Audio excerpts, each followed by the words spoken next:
So it is me again, and this is, I guess, another part of my experience in the Seventh-Day Adventist Church. So I want to talk about my expectations because I think that, um, you know, people should have reasonable expectations from people, organizations, jobs, children, etc. Um, I don't want to be upset. Uh, I want to be happy continuously, and this is killing my vibe. So I feel like I have to speak on it because it feels like me not talking about it is holding back, my progress, and I don't like that feeling. So I feel like I still have left stones that are unturned and things that are unclear. So I don't want to do that. I want to be free. I want to be completely free of anything that feels like, it shouldn't be, or it's negative or anything like that. I just want to let it go. And I feel like in order to do that, I have to be able to clearly articulate my feelings, and I want to put it out and not just pray about it, because I've been sitting on the sidelines for the past, I'm going to say 4 years. But it's actually been longer than that. But because my parents were here and I respect them then and I respect them now, I've taken time to try to assess, my delivery, assess the situation, and come to a what I feel like is reasonable conclusion. So instead of me taking other things, um, different kind of ways, I think just me talking about my experience is going to help me.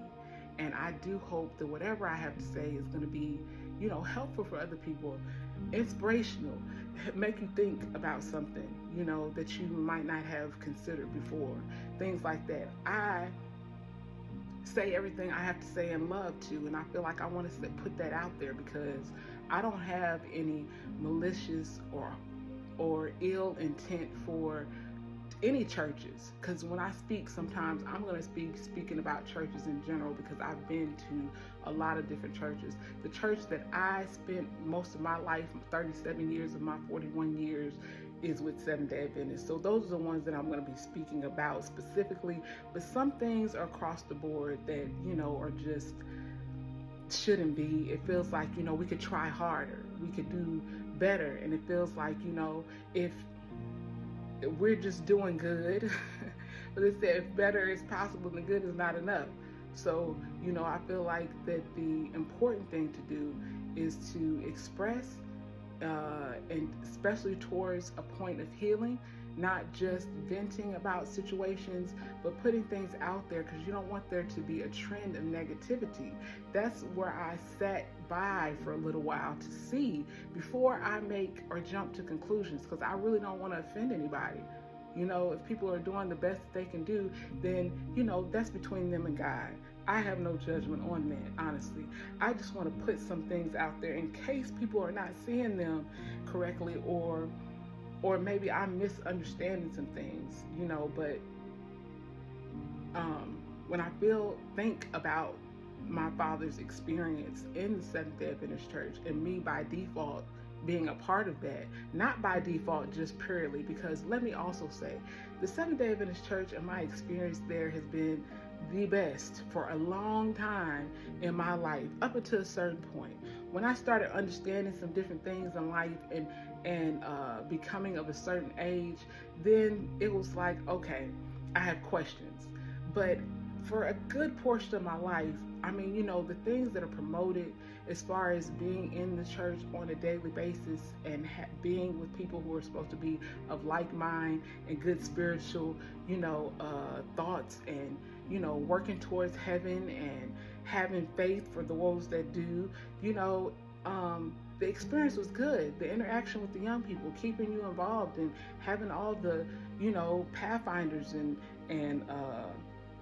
and after church programs and youth congresses and camp meetings and schools and there is a lot of things that's going on that is, that's what you want in a community. That's what you want in a family, I would imagine, is to have people that are on the same, moving in the same direction as you, that you can count on to help you through hard times.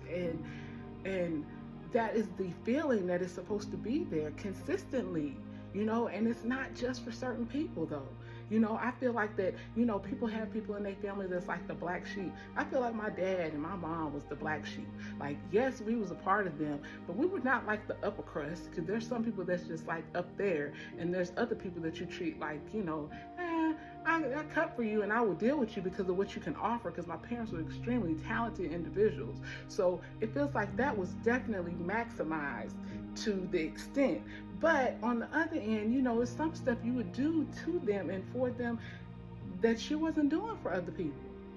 So that kind of makes me feel some kind of way. Like, am I just looking at this wrong? Because, when I talked to my dad about it, he was just like, baby, come on. You're looking at it wrong. They don't mean that. It's not like that, And he always has something positive to say. And anybody who might see this video who knew him for real, he always has something encouraging to say.